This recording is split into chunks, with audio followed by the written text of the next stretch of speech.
정부에서 다시 규제지역 지정한다고 언급이 나왔습니다.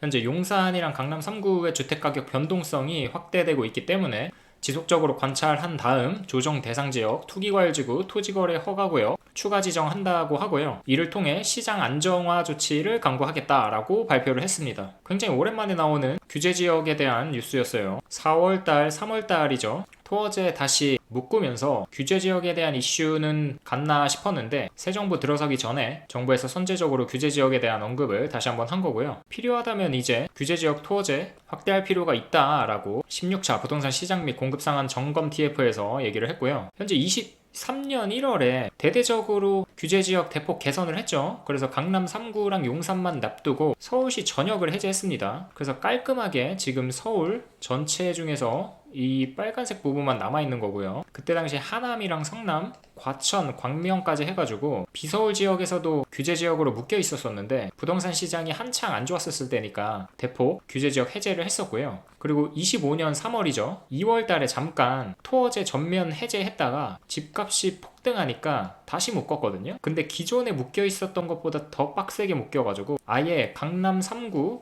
용산에 있는 전체 아파트를 거래를 못하게 싹 묶어버렸습니다. 전체 아파트 대상이고요. 근데 다시 이때 이 시절로 돌아갈 기미가 보여요.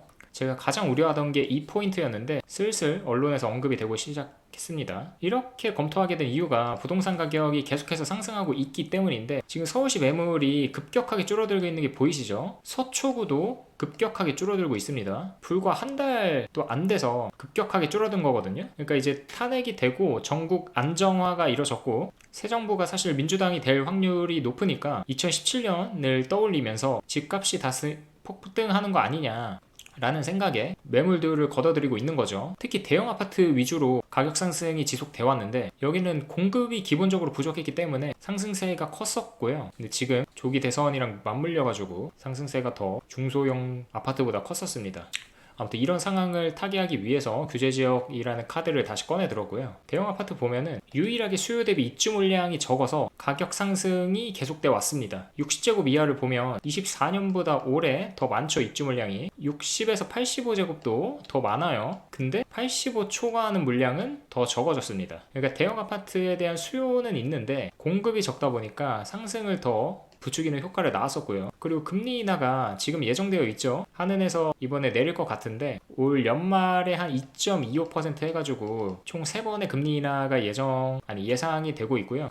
그래서 입주 물량도 적지, 기준금리도 떨어지지, 그러니까 집값 상승에 베팅을 안 할래 안 할 수가 없는 상황인 겁니다. 이런 상황을 잘 알고 있으니 규제 지역을 확대하겠다라는 지금의 정보고요. 그러면 과거에는 어땠을까요? 2020년에 진짜 어마어마했거든요. 여기 수도권 투기과열지구로 다 묶였었고요. 그러니까 서울은 당연하고 인접한 곳 뭐 구리, 하남, 광명, 과천, 분당 이런 데들은 투기과열지구 묶이는 게 뭐 당연했겠죠. 근데 그 외에 뭐 송도, 안산, 단원구, 수원시, 기흥, 수지, 군포 이런 곳들까지 투기과열지구로 묶여 있었어요. 그러니까 엄청났던 거죠. 지금 아예 생소한 지역들이잖아요. 뭐 단원이니 군포니 수지니 기흥이니 생소한 지역들일 텐데 이때 당시만 해도 집값 상승세가 엄청났기 때문에 투기과열지구로 묶었었고요. 지금 뭐 안성, 평택, 오산, 화성 이런 데들도 조정 대상 지역으로 묶였었습니다. 그러니까 진짜 개나 소나 다 묶였었던 거예요. 규제 지역이 아닌 것을 찾기 힘들 정도로 거의 뭐 전역이 묶여 있었다 싶을 정도로 엄청났었고요. 지방에서도 뭐 천안, 청주, 공주, 논산 이런 데까지 다 조정 대상 지역으로 묶여 있었어요. 그러니까 조금만 이제 상승할 것 같으면은 규제 지역으로 묶고 그럼 그 옆에 지역이 오르거든요. 그럼 거기 또 묶고 그런 식으로 확대지 생산된 거예요. 그러니까 세종을 필두로 주변에 다 집값이 오르니까 다 묶게 됐었던 거고요. 비규제 지역은 아예 외곽들 이런 곳들 김포, 파주, 연천, 포천 뭐 북한이랑 가까운 곳들 있죠. 그 양평, 여주, 이천 이런 곳들만 비규제였습니다. 수도권에서. 그렇게 규제지역 남발에 대한 부작용이 뭐냐, 바로 풍선효과였었죠. 집값을 잡겠다고 규제지역으로 지정을 했는데 풍선효과가 발생해서 옆 지역을 상승시키는 효과를 불러일으켰고요. 그러니까 서울 주요 지역을 묶으니까 투자자들이 비규제 지역으로 이제 몰리는 거죠. 그러니까 여기가 이제 집값이 상승해요. 여기를 눌러놨으니까 여기가 이제 상승하게 되는 거고요. 여기를 또 묶죠? 그럼 여기가 또 상승합니다. 그래서 그때 당시에 저렇게까지 많이 거의 한 100군데가 넘길 정도로 규제 지역이 수가 상당했고요. 이때 대출도 엄청나게 받았어요. 미국에서도 그렇고 돈 풀기가 엄청나게 됐었으니까 우리나라도 주담 많이 받고 뭐 영끌족이다 이러면서 집 많이 샀거든요. 그러니까 아까 같이 지금 들으면 막 생소한 지역들 뭐 논산, 오산, 단원 막 이런 데들까지 막 투기 세력들이 몰려들고 이랬거든요. 그래서 막 그쪽에서도 집값이 막 들썩들썩 걸었던 거고, 그래서 정부가 묶었던 거고, 진짜 그야말로 2021년은 2022년과 더불어서, 아니 2020년과 더불어서 절대 잊을 수가 없는 한 해였고요. 지금 공급이 더딘 이유가 뭐냐? 20년간 336개 지역 지구가 묶였거든요. 그러니까 2005년에 388개 용도 지역 지구가 지정이 됐습니다. 근데 지금 336개로 50개가 감소를 했고요. 이게 뭐냐면 용도, 그러니까 지역 개발하겠다고 용도 지역 지구로 지정을 한 거예요. 근데 막상 개발은 안 되는 거죠. 그러니까 50건이 줄었다라는 거는 50개 지역, 지구에서만 개발이 일어났다라는 거고, 나머지는 요지부동이라는 거예요. 그러니까 20년간 거의 변하지 않았다라는 거죠. 이거는 한 번 지정되면, 그러니까 용도라는 거는 한 번 지정되면 웬만해서 안 바뀌거든요. 그러니까 이때 지정됐던 것들이 여전히 유지가 되었다는 거고 20년간 그냥 버려진 땅이었다는 거예요. 이렇게 막무가내로 다 묶어버리니까 개발이 쉽게 이뤄질 수가 없었던 겁니다. 공급이 더딘 이유가 여러 가지가 있겠지만 이런 원인이 있고요. 2021년을 절대 잊어서는 안 됩니다. 규제로는 집값을 절대 잡을 수가 없어요. 이때 2021년에 112개였습니다. 무려. 조정 대상 지역이 투기과열지구가 49개였고요. 투기지역이 16개였어요. 진짜 온갖 곳이 다 규제 지역이었는데 이때 아파트 값이 94.4, 이게 높을수록 집값이 많이 올랐다는 거고요. 2022년 6월 이때가 제일 피크였죠. 100.82였습니다. 그러니까 오를 때마다 규제 카드를 꺼내 드니까 보시면 2018년 9월에 투기지역 확대, 광명, 하남까지 투기과열지구로 지정을 하고요. 18년 8월이면 뭐 이때쯤이죠. 그러니까 한 번 더 이렇게 올라줘요. 그리고 19년 12월 10억 초과도책 금지, 분상제 적용지 대폭 확대하고요. 경기도 전역을 규제 진역으로 지정을 합니다. 6월달이었어요. 이때쯤이죠. 그리고 폭등하는 거예요. 그러니까 100보다 클수록 이 주택가격 전망 CSI라는 거는